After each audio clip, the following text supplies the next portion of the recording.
creo yo que la iglesia de Dios, hermanos, no es antisemita. Y a través de esta análisis de la palabra de Dios es como nos vamos a dar cuenta precisamente de esto. Hermanos, el tema lo he titulado antisemitismo o realidad, ¿verdad? Quizás el título del tema no nos diga nada, pero conforme vayamos analizando esta exposición, hermanos, vamos precisamente a entender por qué hago mención de la palabra realidad. Voy a pedirle a nuestro hermano si es tan amable de poner la presentación y vamos a iniciar, hermanos, precisamente con el significado de la palabra antisemitismo, hermanos. Es una palabra nueva, totalmente, hermanos. No tiene muchos años de haberse puesto de alguna manera ante las redes, en libros y que tengamos conocimiento de ella. Esta palabra, hermanos, antisemitismo, bueno, si tienen nuestros hermanos ahí la presentación, si no se los voy a leer, hermanos. La palabra antisemitismo la palabra antisemitismo significa doctrina que profesa odio a los judíos, israelitas, hermanos. Viene del prefijo griego anti, opuesto, contra, y el sufijo ismo, que significa doctrina, y la palabra semita, que son los hijos de Sem. Esa es la palabra antisemitismo. Y de alguna manera podemos decir que el antisemitismo significa la doctrina que profesa odio a los judíos. Esta palabra, hermanos, se dice que de alguna manera vino a tenerse como algo habitual en la boca de muchos desde el siglo XIX, hermanos. Pero el antisemitismo como tal, el odio hacia los judíos, hermanos, ha sido de siempre, hermanos. Ha sido de siempre. El antisemitismo, hermanos, lo podemos ver en las escrituras de varias formas. Pero vamos a ver, hermanos, antes de todo, la siguiente, por favor, hermanos. Dice el libro encontramos, hermanos, que precisamente de Sem, voy a pedirle a nuestros hermanos que pongan la siguiente presentación. Hermanos, ahí vamos a encontrar precisamente cómo es que se llega al pueblo de Israel, hermanos.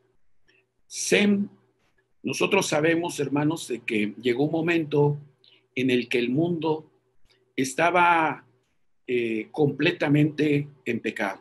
Había mucha maldad de sus moradores.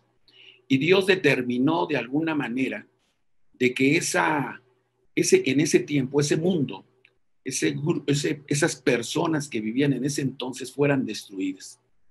Y solamente, hermanos, Dios vio con agrado la familia de Noé. Noé, hermanos, tuvo 3 hijos, los cuales se llamaron Sem, Cam y Jafet. 3 hijos que se salvaron también con sus respectivas esposas. Y, hermanos, precisamente de Sem es donde va a venir la genealogía, la descendencia precisamente de él, y va a venir un hombre llamado Abraham. Dice el libro de Génesis en el capítulo número 9, dice el versículo número 26 y 27, hermanos. Después de que salen del arca, Dios, hermanos, a través de Noé va a darles una bendición y va a poner por cabeza de esos 3 hermanos a este personaje. Dice el versículo 26 y 27. Y dijo más: bendito Jehová, Dios de Sem, y séale Canaán su siervo, y engrandezca Dios a Jafet, y habite en las tiendas de Sem, y séale Canaán siervo.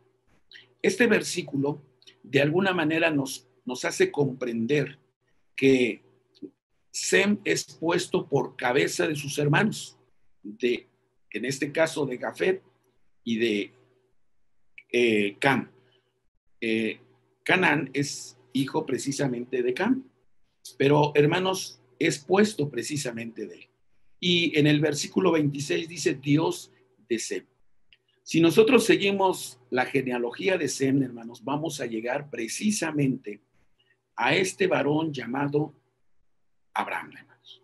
A Abraham, hermanos, se le hace unas promesas, dice en el libro de Génesis, en el capítulo número 12, dice el versículo número 1, hermanos.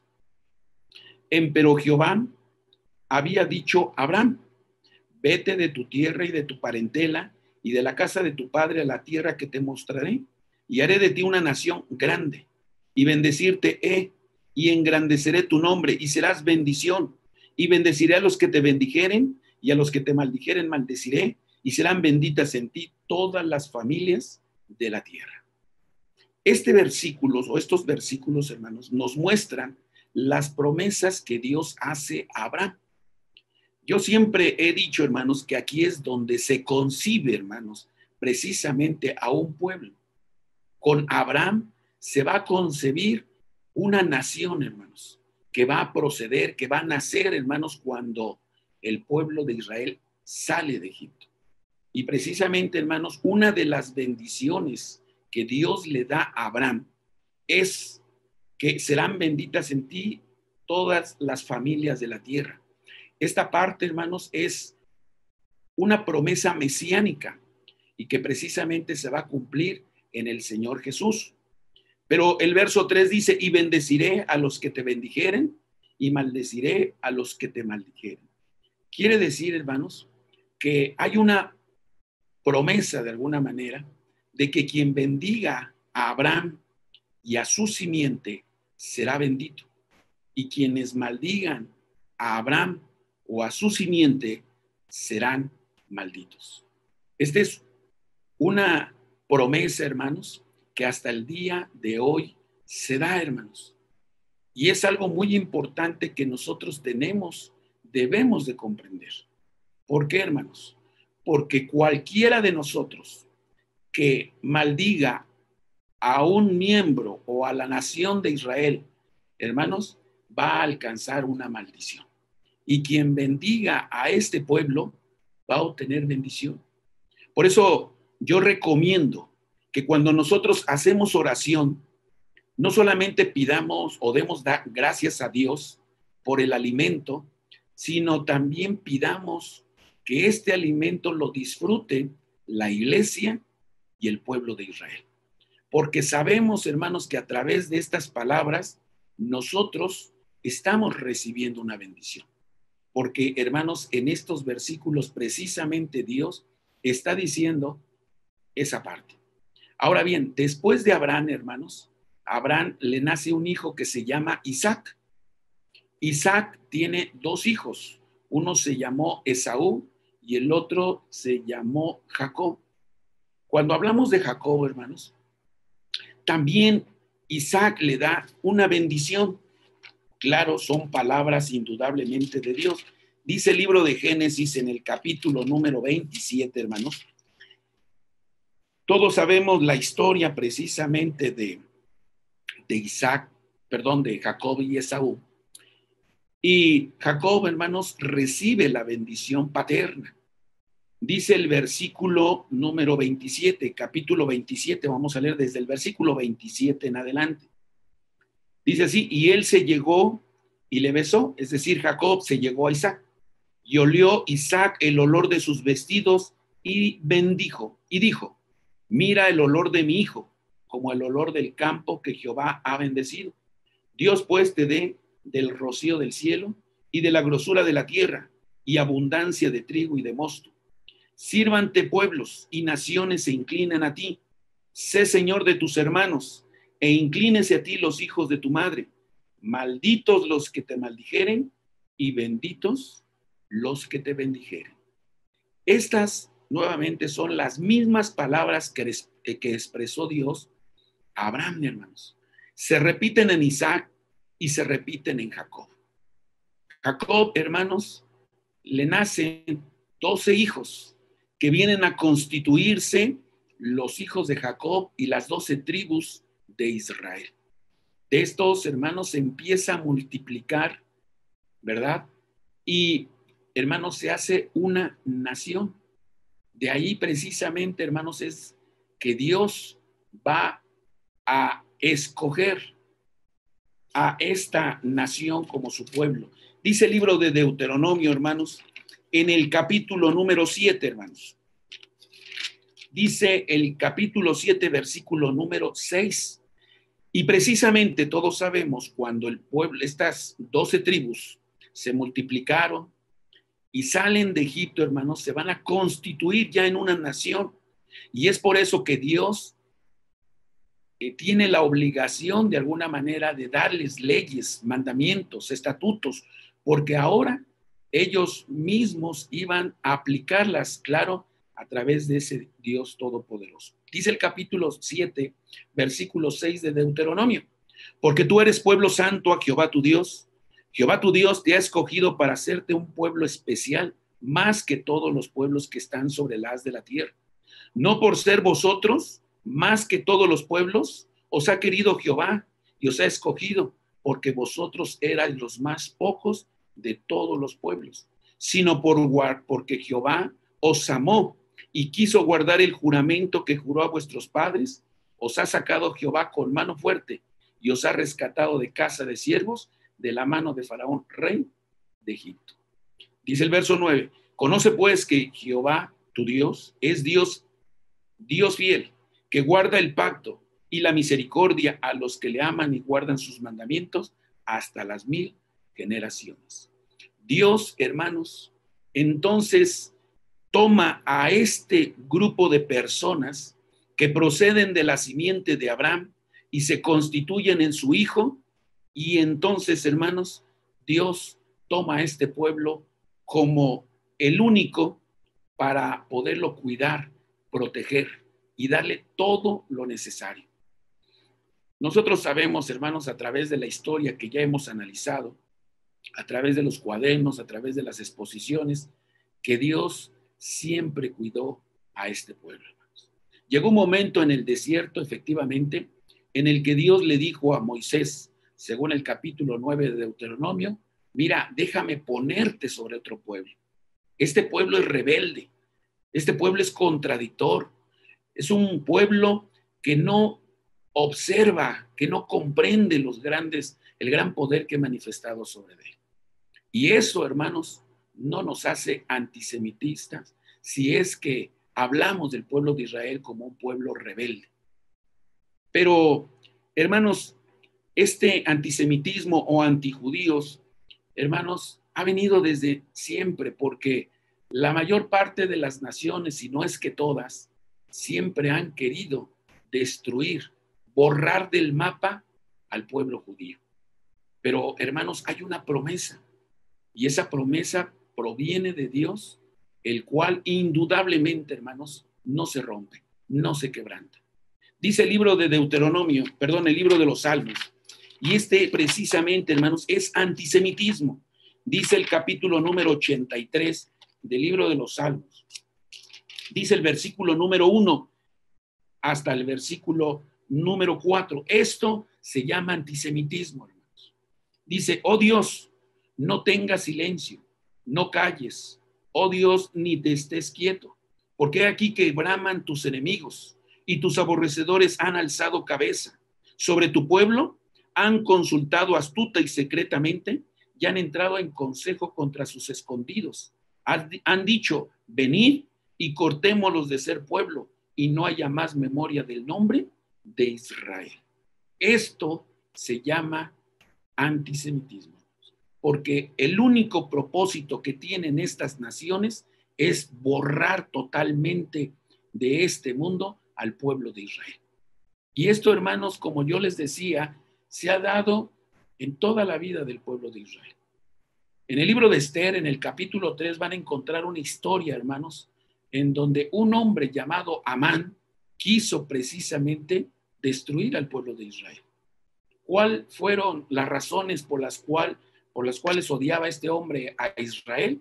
Ustedes las pueden leer precisamente en este libro, hermanos. Pero este hombre quiso destruirlo. Y para poderlo hacer, hermanos, va con el rey y le dice, hablando mal de este pueblo: hay un pueblo, dice el versículo 7 de Esther, hay un pueblo dividido, esparcido, que no cumple las leyes que tú mandas. Entonces, hermanos, el propósito de este hombre era también, a como dé lugar, terminar con este pueblo. Hermanos, después de nuestro Señor Jesucristo, se viene dando el antisemitismo, hermanos. Pero esto, hermanos, tenemos que hacer mención. Quien esté en contra del pueblo de Israel, dice nuestra siguiente lámina, y hago una pregunta: quien se mete con Israel tiene que ceñir sus lomos y enfrentarse a Dios, hermanos. Porque dice el libro de Zacarías en el capítulo número 2, versículo 8, también lo dice el libro de Deuteronomio, hablando del pueblo de Israel cuando regresó precisamente de los años que estuvo en Babilonia. Dice el versículo capítulo 2 de Zacarías que está ahí, dice sí, porque así ha dicho Jehová de los ejércitos, después de la gloria, me enviará él a las gentes que os despojaron, porque el que os toca, toca la niña de su ojo. Es decir, hermanos, Dios lo tiene, hermanos, en alta estima al pueblo de Israel. Y quien se mete con el pueblo de Israel, como hago mención aquí, hermanos, se tiene que ceñir sus lomos y enfrentarse a Dios. ¿Quién va a poder estar en contra de Dios? Hermanos, el antisemitismo se deja ver, hermanos, en todo el tiempo. Y quiero solamente poner 3 ejemplos, hermanos, en la vida ya después de nuestro Señor Jesucristo.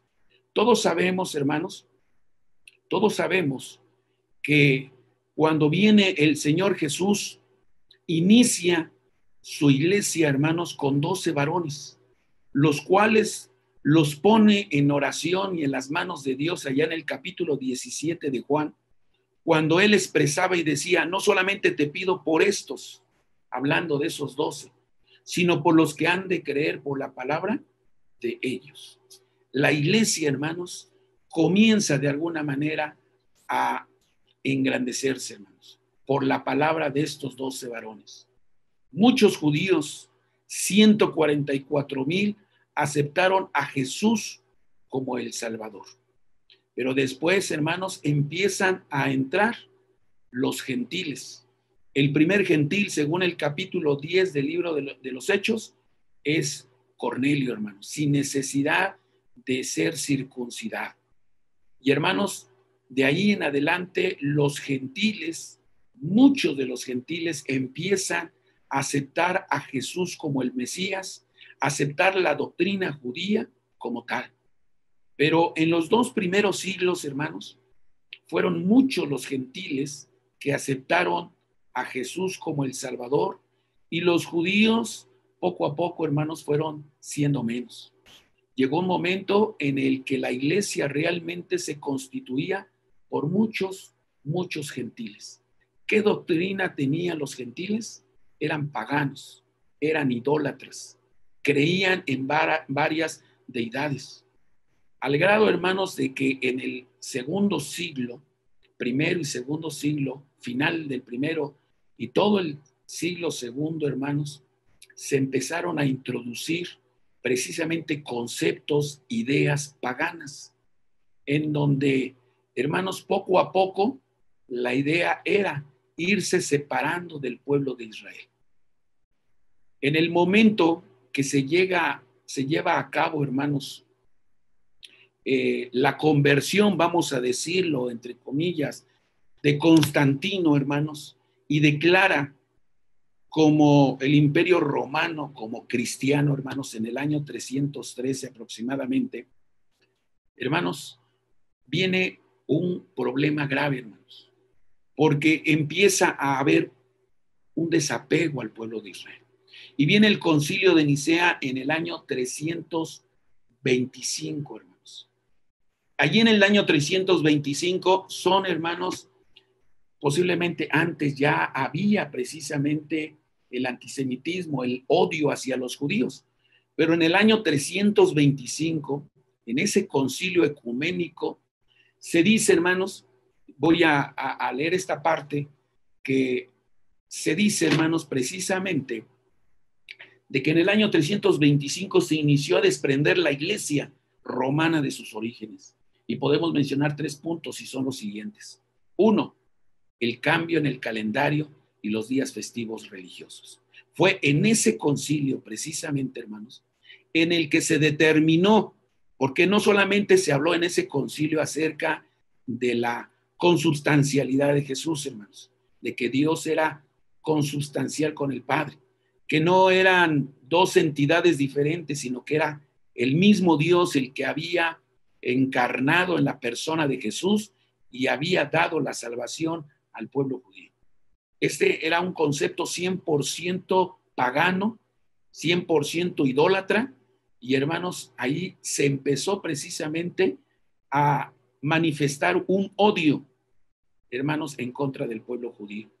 Dice ahí, hermanos, dice Constantino mandó una carta diciendo, hay una obra que se llama Las Mentiras, bueno, son más bien unas cartas que emite Constantino, y en estas cartas decía estas palabras, hermanos: les declaramos una buena noticia, a partir de ahora ya no celebraremos la Pascua de acuerdo con la tradición judía.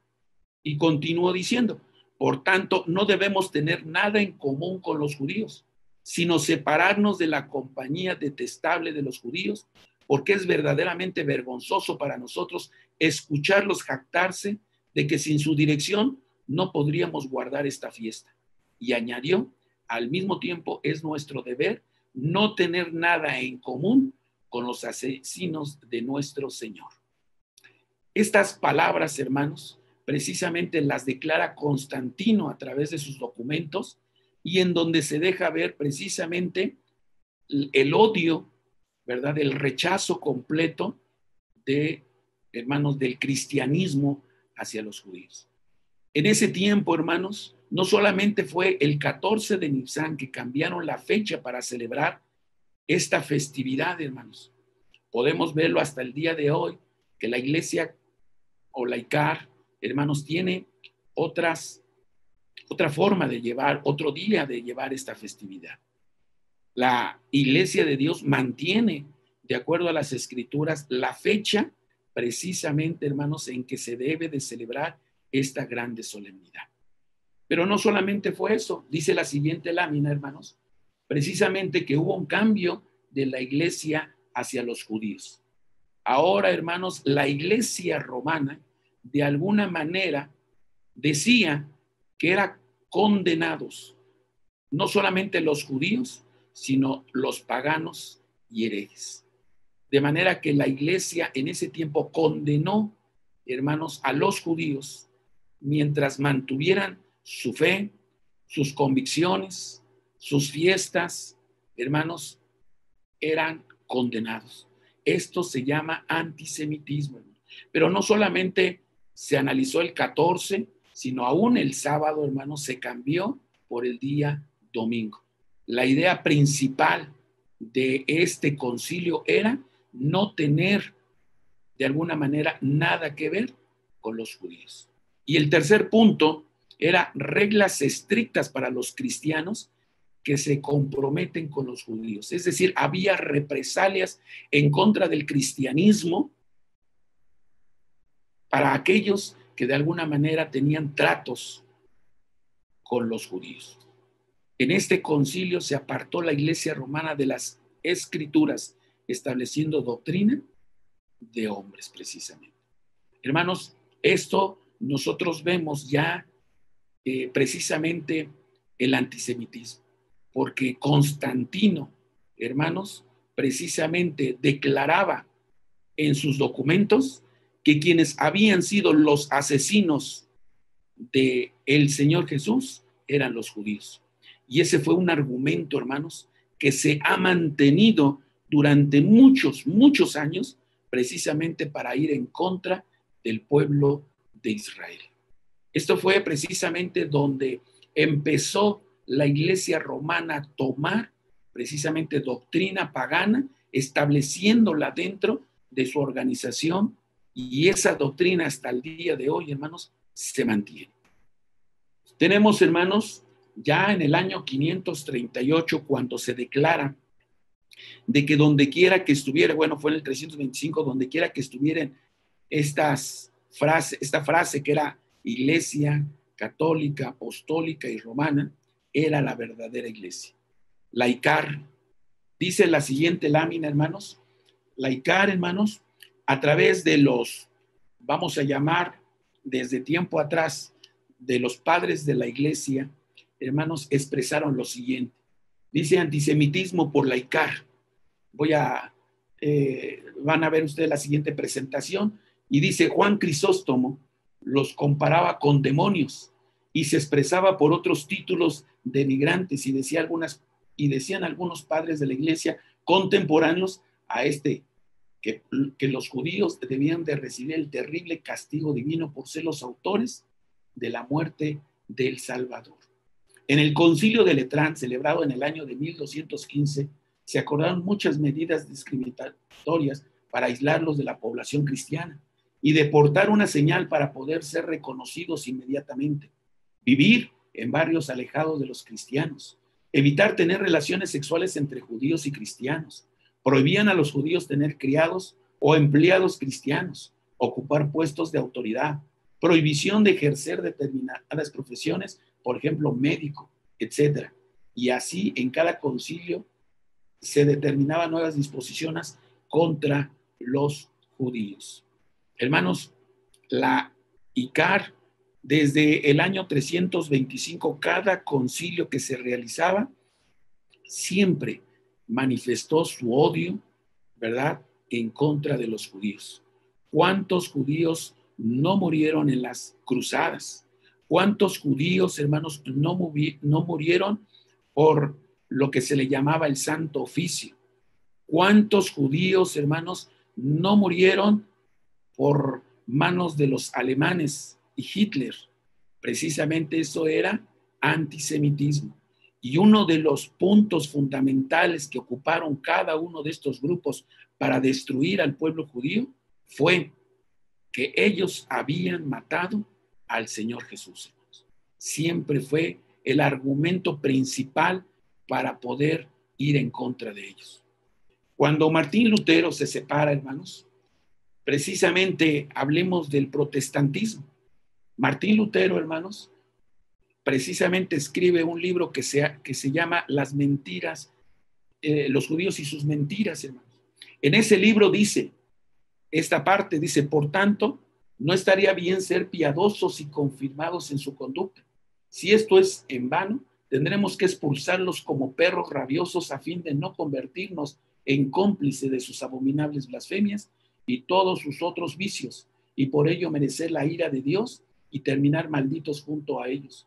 Yo he cumplido con mi deber. Ahora que cada cual haga su parte, yo estoy justificado. Martín Lutero, hermanos, también manifestó a través de sus libros un odio, un verdadero odio en contra del pueblo judío.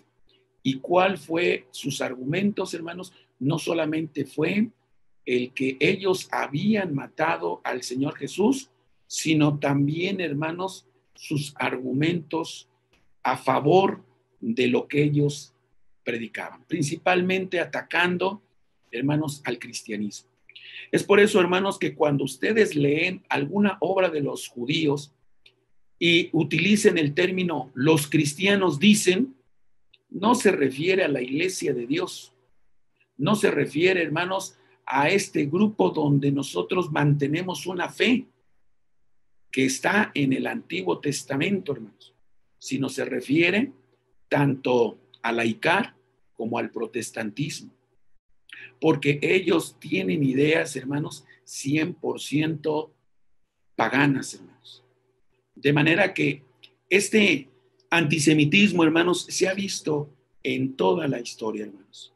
Y después de la muerte del Señor Jesús, se mantuvo, hermanos, por todos los grupos religiosos, llámese como se llame.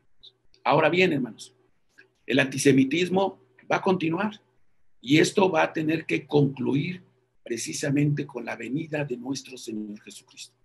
En el libro de Apocalipsis, como lo expresaba nuestro hermano Josué, en el libro de Apocalipsis capítulo 16, se hace mención de 3 espíritus inmundos a manera de ranas.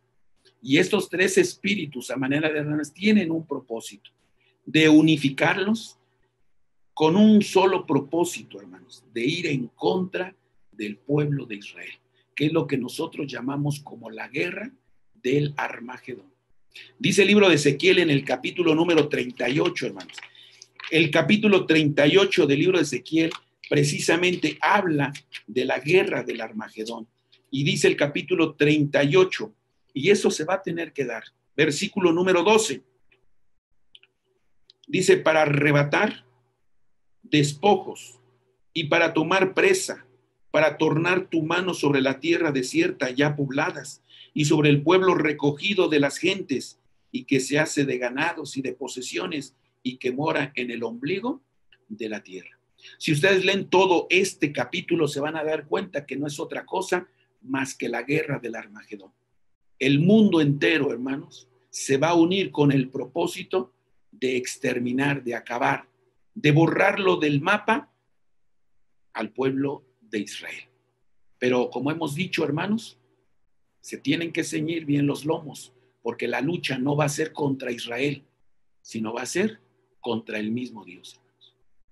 Ahora bien, hermanos, todo esto que he explicado tiene el propósito de hacer ver, hermanos, precisamente lo que es el antisemitismo. La iglesia de Dios israelita, hermanos, no es antisemitista. El hecho de hablar de profecías, de hablar del pueblo judío y de su comportamiento, no nos hace, hermanos, ser antisemitistas, porque la Biblia lo establece de esta manera. Si nosotros hablamos del capítulo 4 del libro de Isaías, versículo 1, donde dice 7 mujeres echarán mano de un varón, hermanos, en su momento hablaremos de este tema, se van a dar cuenta que habla precisamente del pueblo de Israel.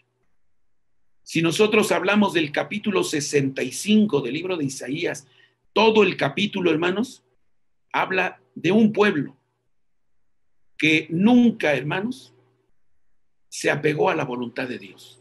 Dios siempre estuvo con sus brazos abiertos y este pueblo, hermanos, no se apegó a su voluntad. Si hablamos, hermanos, del Señor Jesús, siempre habló de aquel pueblo rebelde, aquel pueblo que no lo reconoció y que se le iba a quitar, hermanos, precisamente el reino y se le iba a dar a gente que hiciera frutos dignos de arrepentimiento.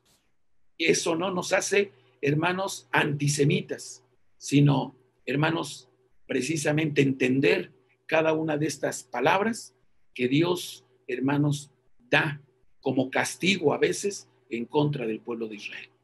Pero, hermanos, eso de ninguna manera nos hace ser antisemitas. Ahora bien, vamos a explicar, hermanos, quién realmente mató, hermanos, al Señor Jesús. Dice, hermanos, quiero poner como ejemplo, en el segundo libro de Samuel, en el capítulo número 12, hermanos, dice estas palabras, hermanos. Todos conocemos esta historia y voy a poner este ejemplo, hermanos. Dice el capítulo número 12, dice el versículo 10. Bueno, voy a leer un poquito antes. Y voy a leer desde el versículo número 7, hermanos. Capítulo 12 del segundo libro de Samuel, versículo 7.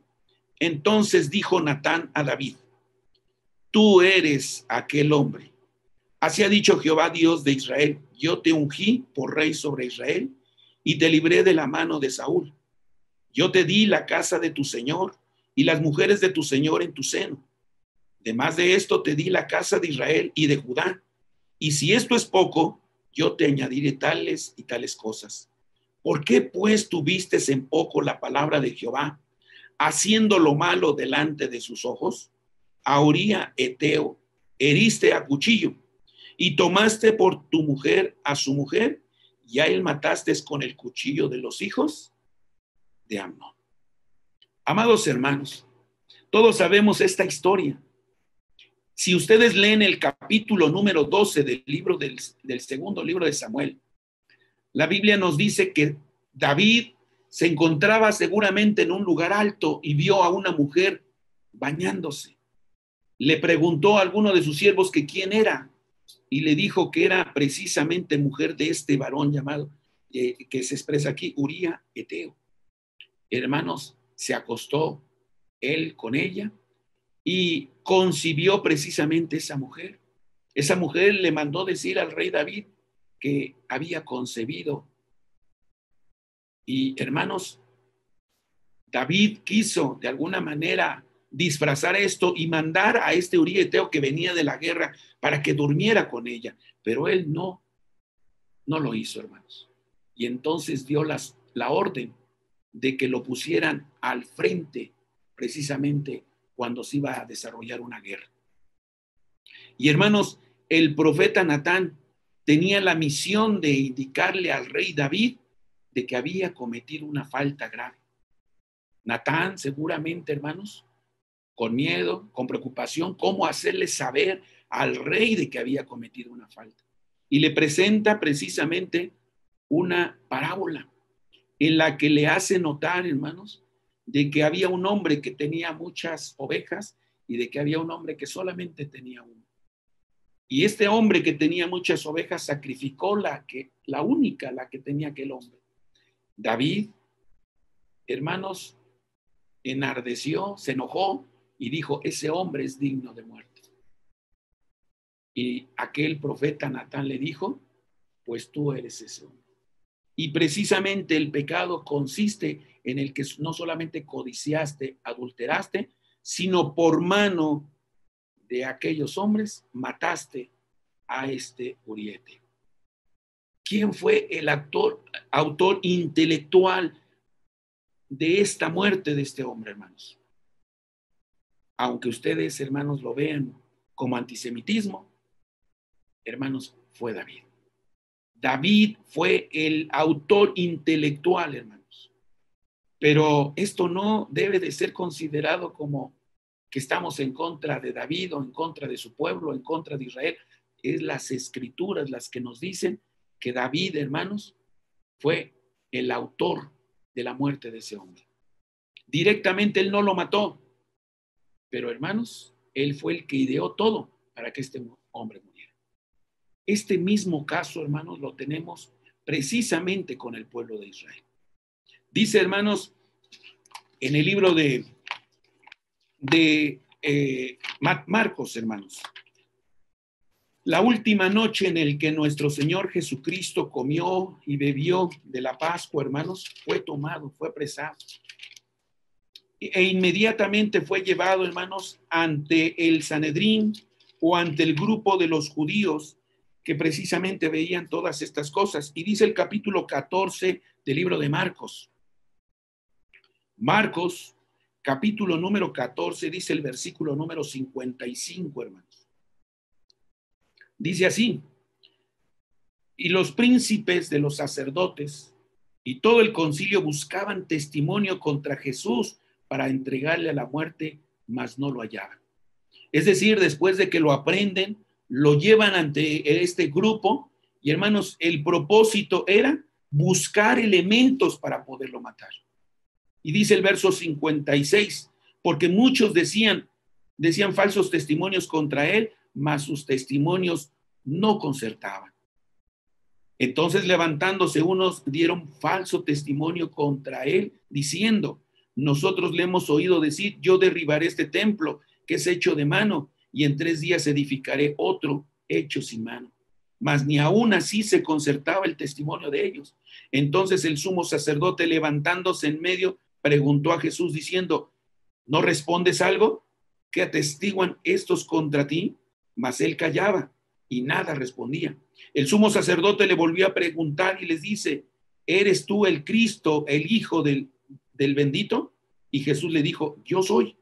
Y veréis al Hijo del Hombre sentado a la diestra de la potestad de Dios y viniendo en las nubes del cielo. Entonces el sumo sacerdote, rasgando sus vestidos, dijo: ¿qué más tenemos necesidad de testigos? Oído habéis la blasfemia, ¿qué os parece? Y ellos todos le condenaron, sea culpado de muerte. Y algunos comenzaron a escupir en él y cubrir su rostro y a darle bofetadas y decirle: profetiza. Y los servidores le herían de bofetadas. Amados hermanos, en esta reunión que tuvieron este grupo de judíos, condenaron al Señor Jesús. Pero ¿cuál fue el pecado que cometió el Señor Jesús para decir es digno de muerte? Según los versículos que acabamos de leer, hermanos, era un blasfemo, hermanos, porque se decía ser el Hijo de Dios, se decía ser el Mesías, y además de eso añadía que lo iban a ver viniendo en las nubes del cielo. Esto era blasfemia para este grupo de judíos. ¿Cómo tenían que proceder, hermanos, los judíos en contra del Señor Jesús? ¿Cómo tenían que proceder? La blasfemia, hermanos, vean ustedes cuál era el castigo que tenían que llevar a cabo, hermanos. Dice el libro de Levítico en el capítulo 24, este era el castigo que deberían de haberle aplicado al Señor Jesús.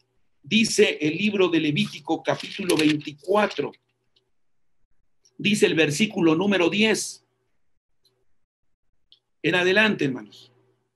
Y en aquella sazón, el hijo de una mujer israelita, el cual era hijo de un egipcio, salió entre los hijos de Israel, y el hijo de la israelita y un hombre de Israel riñeron en el real. Y el hijo de la mujer israelita pronunció el nombre y maldijo. Entonces le llevaron a Moisés, y su madre se llamaba Selomí, hija de Dribi, de la tribu de Dan, y pusieronlo en la cárcel hasta que les fuese declarado por la palabra de Jehová. Y Jehová habló a Moisés diciendo: saca al blasfemo fuera del real, y todos los que le oyeren pongan sus manos sobre la cabeza de él, y apedréenlo toda la congregación. Y los hijos de Israel, dice, y los hijos de Israel hablarás diciendo: cualquiera que maldijere a su Dios, llevará su iniquidad. Y el que blasfemare el nombre de Jehová ha de ser muerto. Toda la congregación lo apedreará, así el extranjero como el natural. Si blasfemare el nombre, que muera. Según el juicio que llevaron en contra de nuestro Señor Jesucristo, hermanos, era blasfemo. ¿Cómo debería de morir, hermanos? Según estos versículos, debería de morir, hermanos, apedreado, lapidado, hermanos, según estos versículos. ¿Por qué no lo aplicaron? Este grupo de judíos, hermanos, esta pena de muerte, porque todo estaba ya, hermanos, de alguna manera profetizado. Dice el libro de Lucas, vamos a ver esto tan interesante, hermanos. Cuando ya lo juzgan y ven este grupo de judíos que Jesús era culpable, que era blasfemo, hermanos, dice el capítulo 23 del libro de Lucas, que lo llevan precisamente, hermanos, ante el Pilato, hermanos.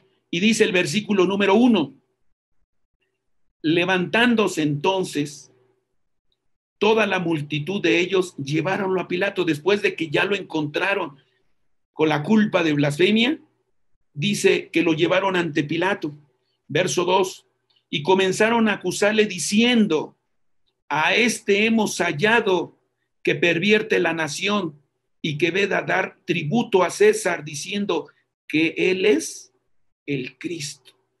Ahora, hermanos, ante Pilato no lo van a juzgar o no lo van a condenar porque es un blasfemo, sino ahora lo van a presentar precisamente ante Pilato, que era un sedicioso, que él estaba levantando a un grupo de personas para ir en contra del gobierno. Y por eso lo presentan, hermanos. Este hombre dice que no debemos de dar tributo a César. Además de esto, él se dice ser el Mesías, ser el rey. Y dice el versículo número 3, hermanos, capítulo 23, versículo 3 en adelante. Entonces Pilato le preguntó diciendo: ¿eres tú el rey de los judíos? Y respondiéndole, él dijo: ¿tú lo dices? Y Pilato dijo a los príncipes de los sacerdotes y a las gentes: ninguna culpa hallo en este hombre. Mas ellos porfiaban diciendo: alborota al pueblo, enseñando por toda Judea, comenzando desde Galilea hasta aquí. Entonces Pilato, yendo de Galilea, preguntó si el hombre era Galileo. Esto nos enseña, hermanos, precisamente de que ahora la acusación que hace este grupo de judíos a Roma hermanos, era una acusación que le hacían a Jesús a Roma, era que era sedicioso, que era un hombre que estaba juntando gente para levantarse en contra del gobierno romano. Pero ahora vamos a ver el libro de Juan, hermanos, lo que nos dice precisamente el capítulo 18. Dice Juan, capítulo número 18, versículo número 29, hermanos.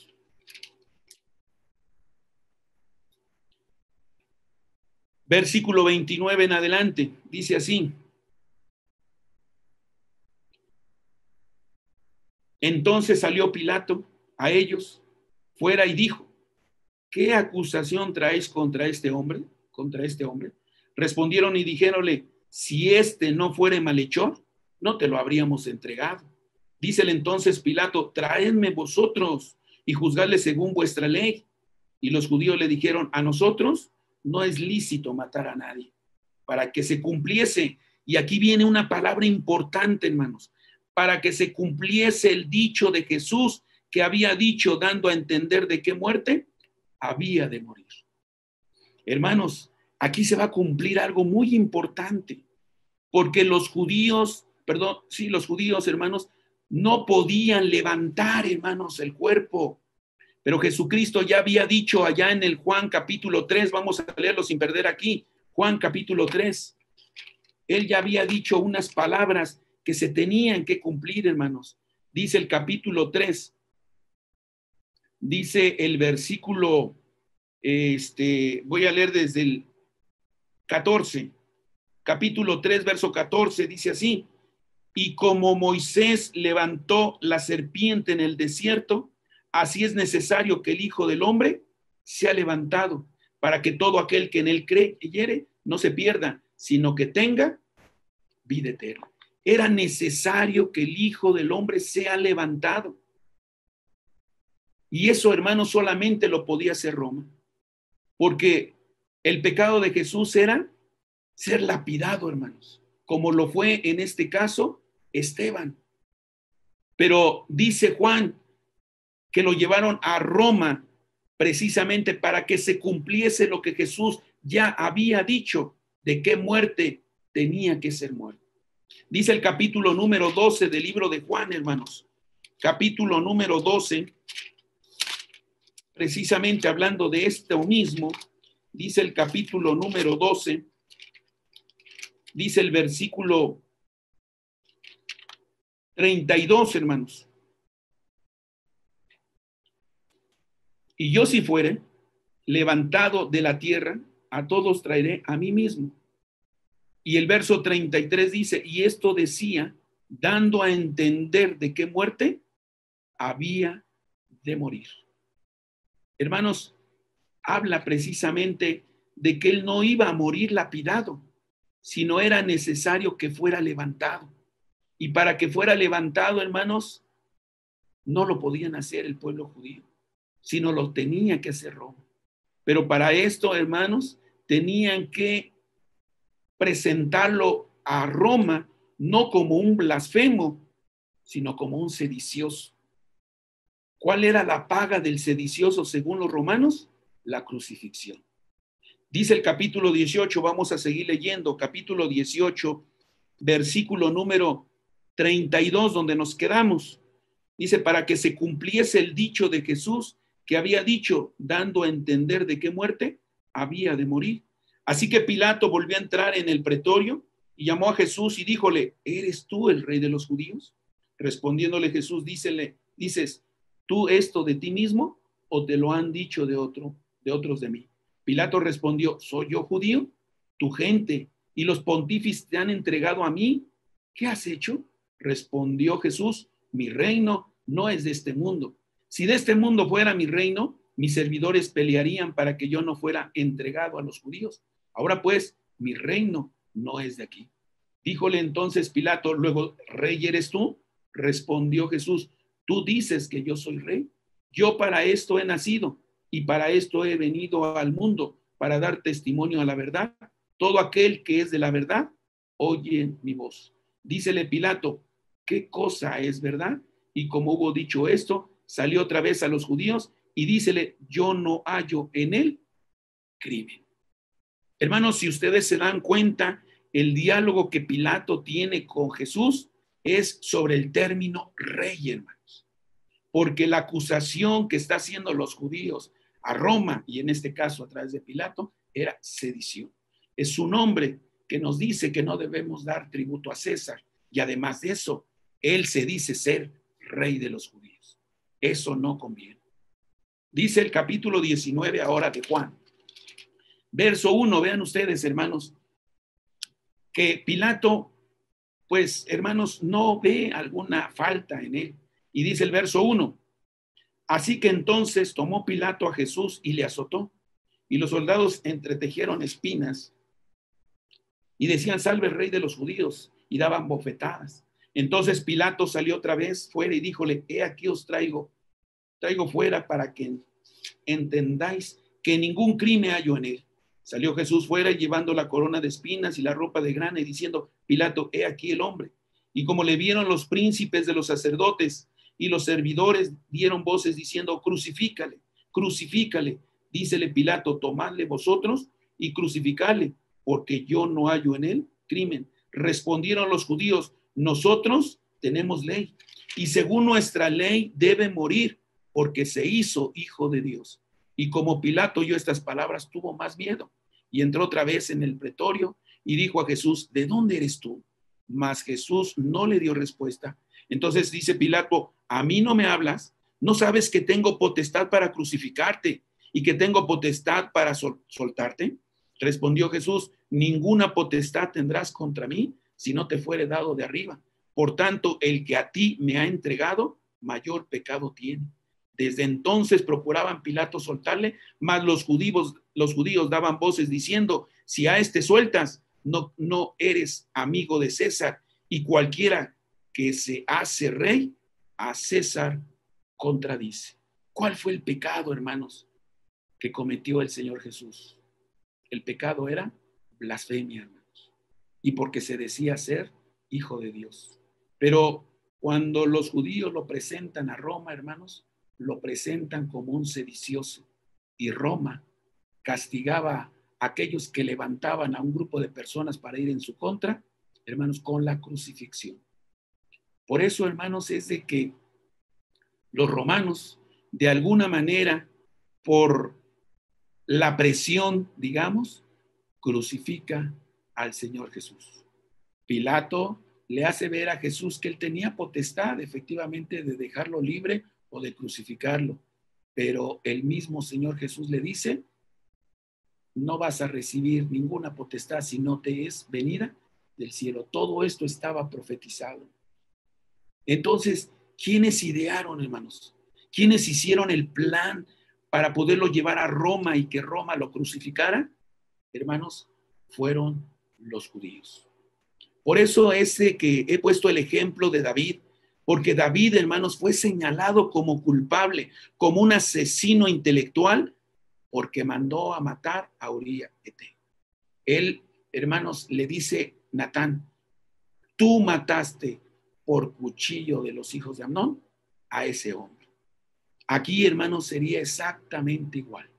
Los judíos, este grupo de personas que se reunió y determinó que debería de morir, fue, hermanos, quienes mataron, en este caso, al Señor Jesús por mano de los romanos. La espada de los romanos fue la que atravesó, hermanos, el corazón del Señor Jesús. Los judíos mataron al Señor Jesús, intelectualmente, hermanos, fueron. Pero esto, hermanos, de ninguna manera nos hace pensar de que debemos de ir en contra del pueblo judío. Estos hombres van a tener, hermanos, su paga. Dice el apóstol Pablo en el libro de los Hechos, hermanos, en el capítulo número 3. Pedro, hermanos, fíjense lo que expresa. Dice el capítulo 3, versículo número 22 en adelante. Dice así, capítulo 2, verso 23, varones israelitas, oíd estas palabras. Jesús Nazareno, varón aprobado de Dios entre vosotros, en maravillas y prodigios y señales que Dios hizo por él en medio de vosotros, como también vosotros sabéis. A este, entregado por determinado consejo y providencia de Dios, prendisteis y matasteis por manos de los inicuos, crucificándolo. Son las mismas palabras de Natán, hermanos. Las mismas palabras que hizo mención a David.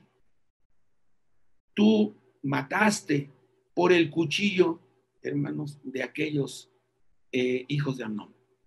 Y lo mismo les dice aquí, prendisteis y matasteis por mano de los inicuos, crucificándolo. Pero todo esto, hermanos, de alguna manera ya Jesucristo lo había, hermanos, dicho. De antemano les había dicho la forma en el que Jesús iba a morir. Juan capítulo 3, verso 14 y 15 nos dice que así como Moisés levantó la serpiente en el desierto, así era necesario que el Hijo del Hombre fuera levantado. El capítulo 12, versículo 30 del libro de Juan, Jesús decía que era necesario que él fuera levantado. Y dice, y esto hablaba de su muerte. Y Jesús dijo estas palabras también, capítulo número 20 del libro de Mateo, hermanos. Capítulo número 20. Dice el verso 16. Dice el verso 16 en adelante. Dice, así los primeros serán postreros y los postreros primeros, porque muchos son llamados, mas pocos escogidos. Y subiendo Jesús a Jerusalén, tomó sus 12 discípulos aparte en el camino y les dijo, he aquí subimos a Jerusalén, y el Hijo del Hombre será entregado a los príncipes de los sacerdotes y a los escribas, y lo condenarán a muerte, y le entregarán a los gentiles para que le escarnezcan y azoten y crucifiquen, mas al tercer día resucitarán. Esto ya estaba profetizado por el Señor Jesús, que iba a suceder esto. De manera, hermanos, de que el hecho de que nosotros hagamos saber qué gran culpa tuvieron este grupo de judíos para que Jesús muriera crucificado, hermanos, no nos debe de hacer sentir como que somos antisemitas, porque nosotros no estamos tomando estos argumentos para ir en contra del pueblo de Dios. Nosotros creemos que el pueblo de Israel sigue siendo el pueblo bendito de Dios. Por lo tanto, concluyo con los siguientes. Voy a pedirle a nuestros hermanos si me ponen la última. Concluyo con lo siguiente, hermanos. Y hago una pregunta. ¿La iglesia de Dios es antijudía o antisemita porque expresamos que gran culpa tuvo los sacerdotes de ese tiempo para la crucifixión de nuestro Señor Jesucristo? No, hermanos. No nos constituimos antijudíos. Nosotros pedimos por el pueblo de Israel. Nosotros, hermanos, decimos lo mismo que el apóstol San Pablo, que Dios no ha desechado a su pueblo de Israel, hermanos. Nosotros no hablamos mal del pueblo judío, hermanos. Hablamos lo que la Biblia de alguna manera expresa, hermanos. Punto número 2. Reconocemos que el pueblo judío está cegado. Hermanos, Dios ha hecho un plan de incredulidad para que precisamente el pueblo judío, hermanos, no vea precisamente, hermanos, la realidad de todas las sombras del Antiguo Testamento. Pero dice la segunda carta a los Corintios, capítulo 3, verso 14 al 16, que, hermanos, cuando ellos se convirtieren, entonces el velo se les quitará. Cuando ellos acepten o vean la realidad que es Cristo o que es Jesús el Mesías, entonces, hermanos, podrán comprender todas las sombras del Antiguo Testamento. Pero el pueblo judío en la actualidad está cegado, hermanos, y que él va a tener que justificarse por medio de la ley para lograr su salvación, hermanos.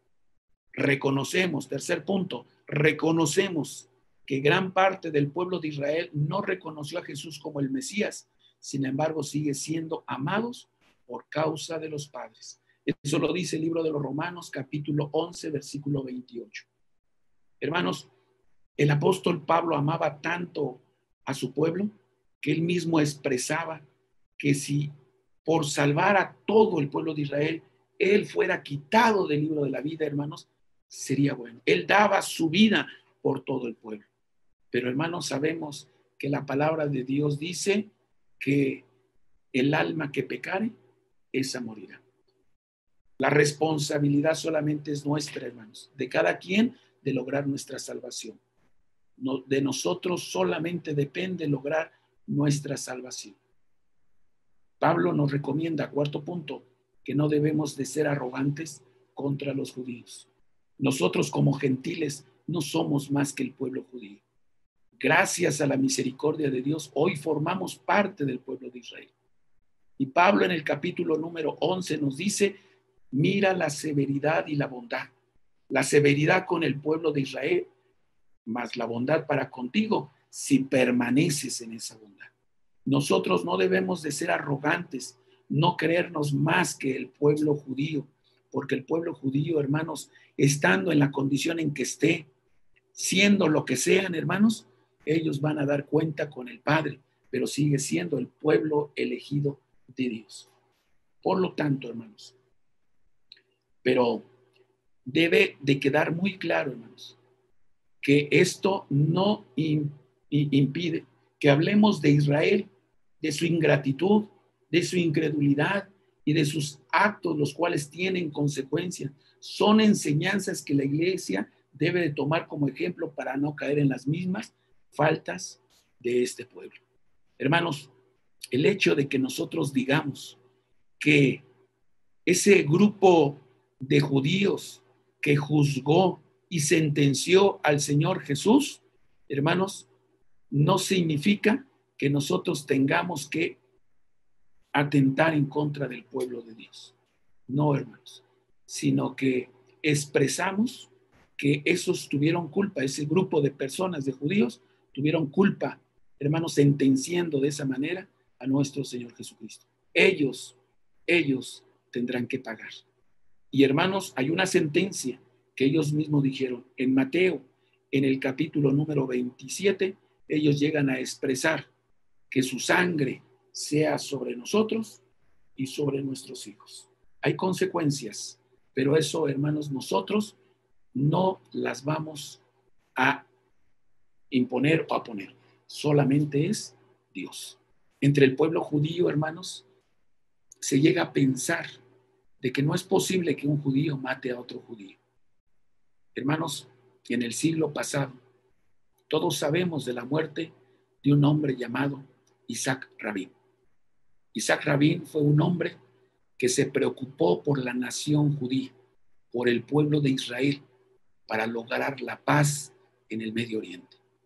Pero hubo alguien, o hubo unos que no estuvieron de acuerdo en el tener la paz con personas que no forman parte de Israel.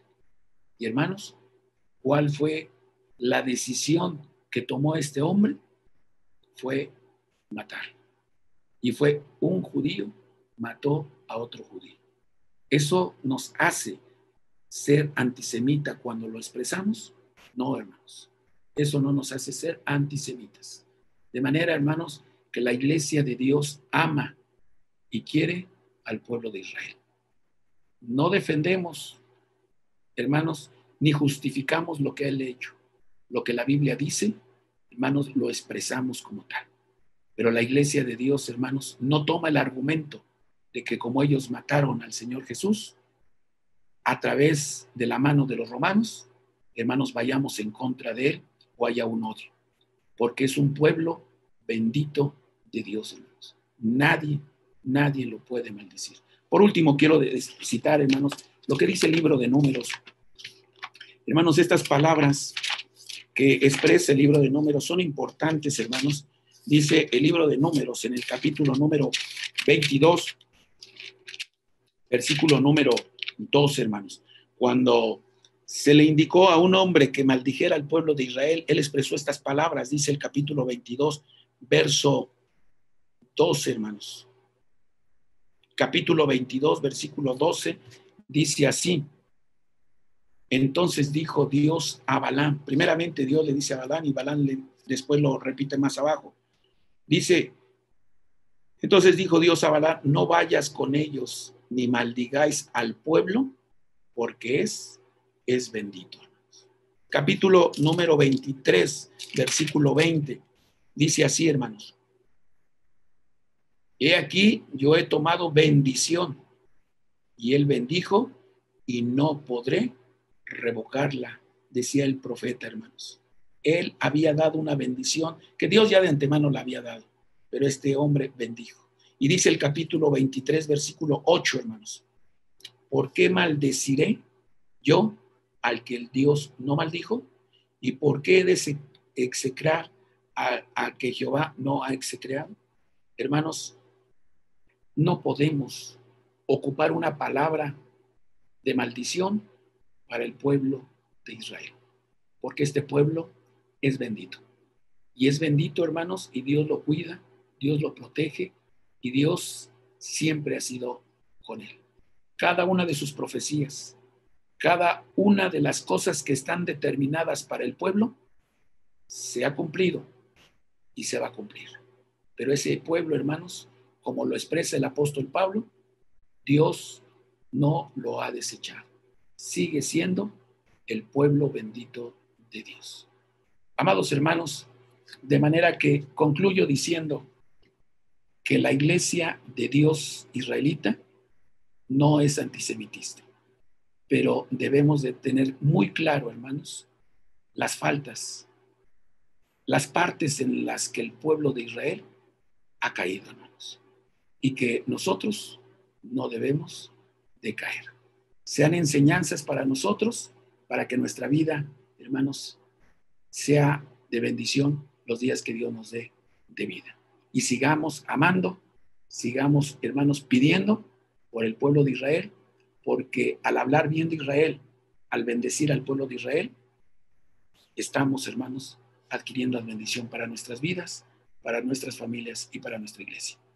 Espero, hermanos, haberme dado a entender y que la palabra de nuestro Dios, hermanos, siga llegando al corazón de cada uno de nosotros, y paz a vosotros.